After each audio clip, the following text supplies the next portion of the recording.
With everyone still sticking to their New Year's resolution, I'm sure salad is #1 on your list. And today I want to share with you a chicken parmesan pesto salad that you are going to love. Pronto? Allora andiamo a cucinare.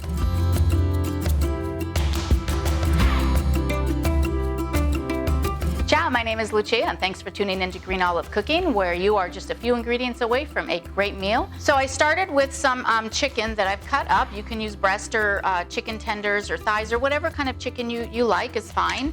I added a couple tablespoons of pesto. If you need to thin it out, you can add a little bit of olive oil if your pesto is too thick, but you just want to coat your chicken. And if you want to know how to make pesto, I will include a link in this video for you to follow.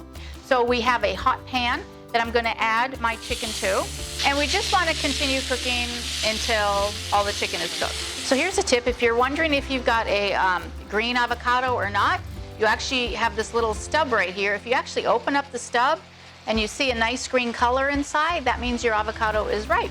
If it's still brown, it's probably bad, so you probably don't want to get that one. All right, so now that our chicken is cooked, we do want to cool it a little bit. We don't want it to be super hot to go onto our greens. And again, our greens, we can put any type of green we want in here: spinach, arugula, baby greens, whatever your choice is. So lay your greens down, and then we'll grab our cooked chicken, and we'll just kind of spread it around. And you can add as much or as little chicken as you want. I like to actually cook up a whole bunch, so now I'm actually good for the whole week, so I can have this multiple times during the week. We also want to spoon in some of our halved cherry tomatoes. Another thing I love to add is feta, and I have this homemade feta cheese. I'm just gonna sprinkle around. And you can use any kind of cheese you wanted. If you wanted to use a buffalo mozzarella or a blue cheese, that would be totally fine as well.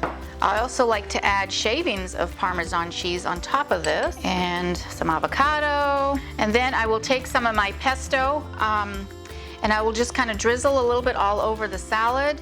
And again, if you want to know how to make pesto, I will include a link in this video so you could check that out. And then to top it off is toasted pine nuts. I love toasted pine nuts. If you've never had any, they are so creamy and so delicious. Just a sprinkling.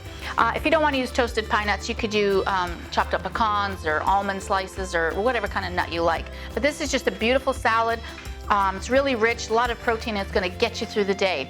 And if you love this energetic dish, go ahead and check me out over here for this other nutritious dish. Ciao, ci vediamo dopo.